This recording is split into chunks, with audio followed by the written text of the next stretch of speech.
24 घंटे में जब भी आपको मौका मिल जाए, कोई भी क्रिया में साक्षी को संभालें।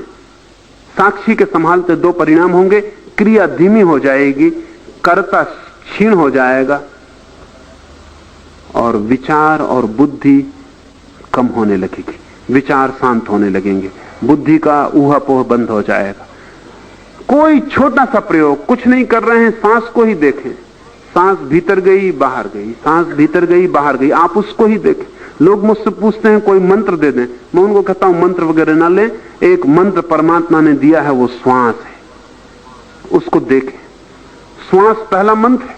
बच्चा पहला पैदा होते ही पहला काम करता है श्वास लेने का, और आदमी जब मरता है तो आखिरी काम करता है श्वास लेने का।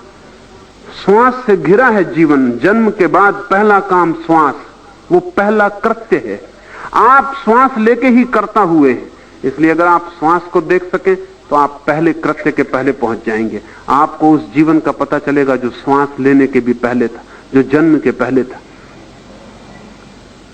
अगर आप श्वास को देखने में समर्थ हो जाएं तो आपको पता चल जाएगा कि मृत्यु शरीर की होगी, श्वास की होगी, आपकी नहीं होने वाली।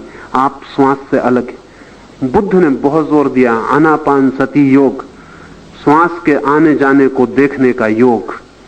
वो अपने भिक्षुओं को कहते थे तुम कुछ भी मत करो, बस एक ही मंत्र, श्वास भीतर गई इसको देखो, श्वास बाहर गई इसको देखो, और जोर से मत लेना, कुछ करना मत, श्वास को सिर्फ देखना, करने का काम ही मत करना, सिर्फ देखना। आंख बंद कर ली, श्वास ने नाक को स्पर्श किया, भीतर गई भीतर गई, भीतर पेट तक जाके उसने स्पर्श किया, पेट ऊपर उठ गया, फिर श्वास वापस लौटने लगी, पेट नीचे गिर गया, श्वास वापस आई, श्वास बाहर निकल गई, फिर नई श्वास शुरू हो गई। ये वर्तुल, इसे देखते रहना। अगर आप रोज 15-20 मिनट सिर्फ श्वास को ही देखते रहें तो आप चकित हो जाएंगे। बुद्धि हटने लगी, साक्षी जगने लगा, आंख खुलने लगी भीतर की, हृदय के द्वार जो बंद थे जन्मों से खुलने लगे, सरकने लगे। उस सरकते द्वार में ही परमात्मा की पहली झलक उपलब्ध होती। साक्षी द्वार है, बुद्धि बाधा है।